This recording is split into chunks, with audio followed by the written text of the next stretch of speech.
Good morning, मेरा नाम ताहिर हुसैन है। अब मैं DECE 4 परियोजना के अंतर्गत क्रिया सत्र 17 प्रस्तुत कर रहा हूँ। आज का जो मेरा दिन है वो है 5। आज का जो मेरा विषय है आकृतियों के बारे में बताना। इस गतिविधि का जो मुख्य उद्देश्य है बच्चों के संज्ञानात्मक तथा बौद्धिक विकास को बढ़ावा देना। जो मुझे सामग्री की जरूरत होगी, रंगीन आकृतियों के कट आउट सामग्रियों की जरूरत है, जिनमें है वर्ग है, त्रिभुज है, आयत है और वृत्त है। ये रंगीन कार्ड से इनसे मैं बच्चों को आकृतियों के बारे में बताऊं। सबसे पहले मैं बच्चों को अपने पास बैठाता हूँ। आप एक गोल घेरा बना लो, है ना। सबसे पहले मैं आपको आकृतियां बताऊंगा, है ना। थोड़ा दूर रहो, थोड़ा दूर घेरा बनाओ, है ना। बच्चों, अब मैं आपको रंगीन कट आउट की आकृतियां बताऊंगा, है ना। देखो ये लाल कलर का क्या है, ये वर्ग है, का बना हुआ वर्ग है ना। अब ये देखो ये ग्रीन कलर का मेरे पास क्या है, त्रिभुज, है ना। क्या है ये, त्रिभुज।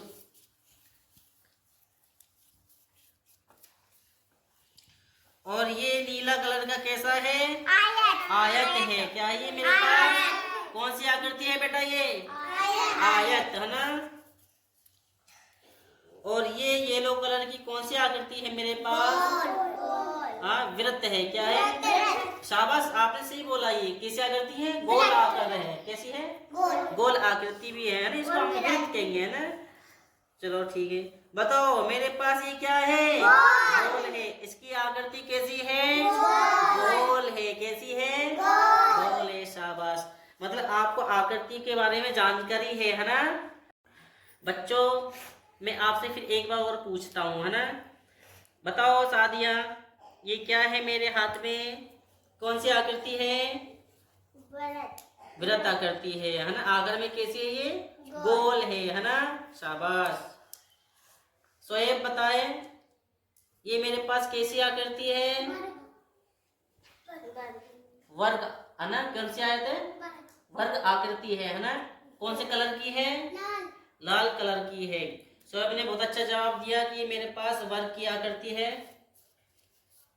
सुफियान, अब बताओ मेरे हाथ में कैसा कलर की आकृति है, हरी कलर की। कैसी है, इसकी आकृति कैसी है, बनावट कैसी है, त्रिभुज। कैसी है, शाबाश। स्नेहा बताओ, अब मेरे हाथ में कैसे कलर की आकृति है, नीले कलर की है ना। इसकी आकृति कैसी है, आयत। कैसी है, इसकी आकृति कैसी है, आयत है ना। शाबाश। अब बच्चों, जिस तरीके से मैंने समान आकृतियों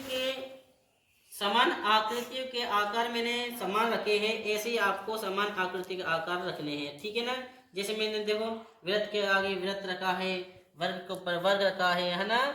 और त्रिभुज के ऊपर त्रिभुज और आयत के ऊपर आयत रखा है ना। इसी तरीके से आपको करना होगा। मैं नाम लूंगा आपको, ठीक है ना। चलो ठीक है, मैं मिक्स कर देता हूँ।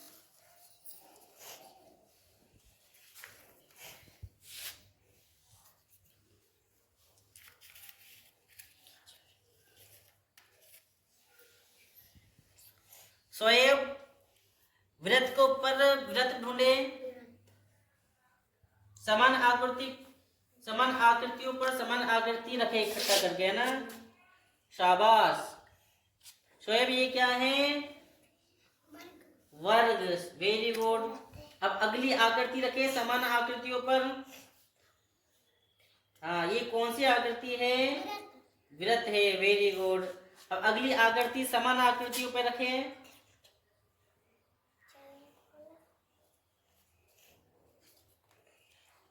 शाबाश। अब अगली आकृति एक और है, दोबारा समान आकृतियों पर रखे। ये आकृति रखिए दोबारा। शाबाश। अब अगली आकृति रखे आप। शोएब के लिए तालियां। शोएब, क्या आपको इन सभी आकृतियों के नाम याद है, वृत्त, वर्ग, त्रिभुज, आयत। शाबाश, ताली बजाओ, है ना। अब ये अगला कौन करेगा, मैं नाम लूंगा, है ना। जोया करेगी। जोया, आपको नाम याद है इनके, यहाँ और कार्ड देता हूँ, कुछ मेरे पास फ्लैश कार्ड है ना, जो कि खाली है, ब्लैंक है ना।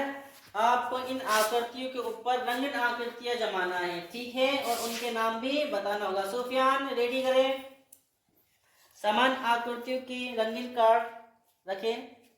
वेरी गुड, शाबाश। सुफियान ये क्या है? ये कौन सी आकृति है? त्रिभुज, वेरी गुड। अब अगली, हाँ ये रखो, शाबाश। अब अगली आकृति मिला है, हाँ ये कौन सी आकृति है? आयत। ये कौन सी आकृति है बेटा? वर्ग, है ना, शाबाश। और ये क्या है? वृत्त आकृति, शाबाश। ताली बजा सुफियान के लिए। बच्चों ने आकृतियों को ध्यानपूर्वक देखा और उनके नाम भी सीखे। बच्चों ने वर्गीकरण और मिलान की प्रक्रिया को सीखा। इस गतिविधि से बच्चों का बौद्धिक और संज्ञानात्मक विकास भी हुआ। इस प्रकार जो मेरा क्रिया सत्र 17 था वो सफलतापूर्वक पूर्ण हुआ। क्रिया सत्र 17 यही समाप्त होता है।